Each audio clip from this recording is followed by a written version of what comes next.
सर्वांना मैत्रीपूर्ण जय भीम। नमो बुद्धाय।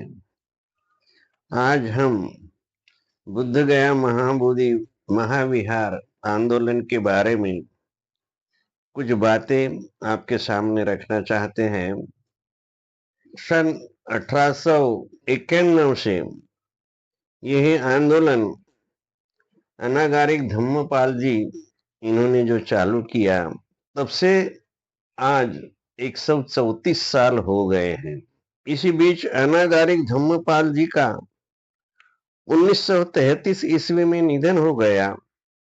अपने आयु के पूरे 42 वर्ष में अपने धर्म संस्थापक के ज्ञान प्राप्ति स्थल के लिए लड़ते रहे, परंतु उनके जीवन काल में उन्हें भारत में न्याय नहीं मिल सका, न अंग्रेज की ओर से और न भारतीय धर्म प्रेमी समाज सुधारकों की ओर से। जो न्याय के लिए झगड़ रहे थे, वे भी बौद्धों को न्याय नहीं दे सके। इस अवधि में धम्मपाल जी ने सारे विश्व के बौद्धों को संगठित कर हीनयान महायान को एक जगह बिठाकर उनकी भूल का एहसास कराया, जिससे एक बहुत बड़ी शक्ति तैयार होकर बुद्ध गया को प्राप्त करने में लग गई। परंतु धर्म की आड़ में सरेआम अन्याय करने वाले भारतीय सत्ताधारी और अंग्रेजी शासक बौद्धों के साथ न्याय नहीं कर सके। जब भी बुद्ध गया के अधिकार संबंधी सवाल उठाया जाता, तब अंग्रेजों के साथ सारे भारतीय चोटी के नेता, विद्वान विचारक, धर्म प्रेमी और न्यायाधीश यह मानते थे कि बुद्ध गया बौद्धों का है, वह बौद्धों के ही हाथ में रहना चाहिए, उसके ऊपर उन्हीं का अधिकार है, न कि हिंदुओं का या शैव महंत का। जो भी आज शैव महंत ने बुद्ध गया महाबोधि विहार पर जमीन के साथ कब्जा कर रखा है, वह नाजायज है। यह दिए गए विचारकों के प्रदर्शित किए गए विचारों से सिद्ध हो गया है। परंतु जब बुद्ध गया के न्याय अधिकार को बौद्धों को सौंपने का सवाल उठाया गया, सभी ने सत्ता, संपत्ति और शक्ति के आगे सिर झुकाकर अपनी ही सच्चाई को आप ही पैर तले तुड़वा दिया। यह केवल बौद्धों की ही नहीं, बल्कि सच्चाई का और न्याय का ढिंडोरा पीटने वाले उन सत्ताधारियों की ही हार है, जिनके हाथ में न्याय का तराजू है। यह तो सभी मानते हैं कि बुद्ध गया में ही बोधि वृक्ष के नीचे भगवान बुद्ध को उस महान ज्ञान की प्राप्ति हुई, जिससे वे बुद्ध कहलाए। इसी ज्ञान को भगवान बुद्ध ने लोकहित की दृष्टि से सर्वप्रथम सारनाथ में 5 परिव्राजों को बताया, जिससे वे उनके शिष्य बने और एक नए संघ का संसार में उदय हुआ। वह भिक्षु संघ कहलाया, जो आज 2500 वर्ष बीतने पर भी उनके द्वारा दिए गए ज्ञान का लोगों में प्रचार करते हुए सुरक्षित रखा है। इन विचारों को मानने वाले बौद्ध कहलाए और उन विचारों का स्वरूप पुंज बौद्ध धर्म कहलाया।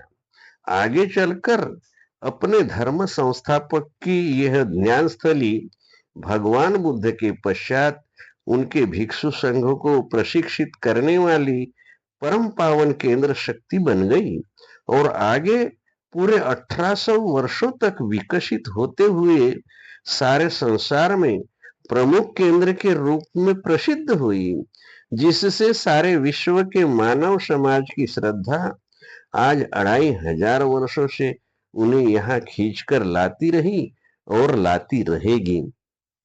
इस स्थान का विकास तब तक होता रहा जब मुगल आक्रांता बख्तियार खिलजी ने 1202 ईस्वी में इस महान केंद्र पर आक्रमण कर भिक्षुओं की हत्या कर विहारों और संघारामों को तोड़कर उसमें आग लगाई। और यहाँ से काफी संपत्ति की लूट की। उसके बाद से आज तक यह केवल श्रद्धा स्थान मात्र बना रहा, और जो उस आक्रमण से बचा रहा, उस महाबोधि विहार को बनाए रखने के लिए उसकी मरम्मत मात्र होती रही।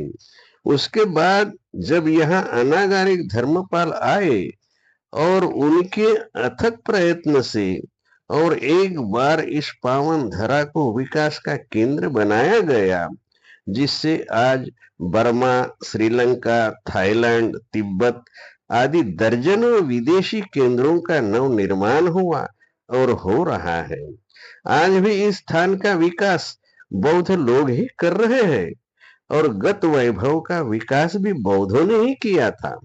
धर्मपाल जी तो चले गए, परंतु उन्होंने जिस जिद और हिम्मत से एक अन्य धार्मिक शैव महंत के हाथों से बुद्ध गया को मुक्त कराने की 134 वर्ष पूर्व लड़ाई शुरू की थी, वह अभी तक सफल नहीं हो पाई। इसका कारण था उस समय बौद्धों का विदेशी होना, क्योंकि यहाँ अपने अधिकार की मांग करने वाले सभी विदेशी होने से बौद्ध धर्म को एक विदेशी धर्म मात्र समझा जाता था। परंतु अब वह स्थिति नहीं रही।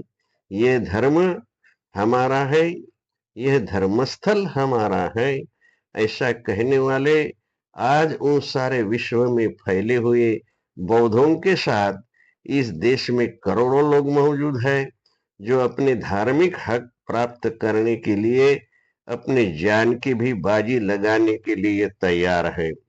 इसी तरह आज अशोक जी लामा, इनके नेतृत्व में ये जो आंदोलन चल रहा है, ये अभी आखिरी पादान पे है।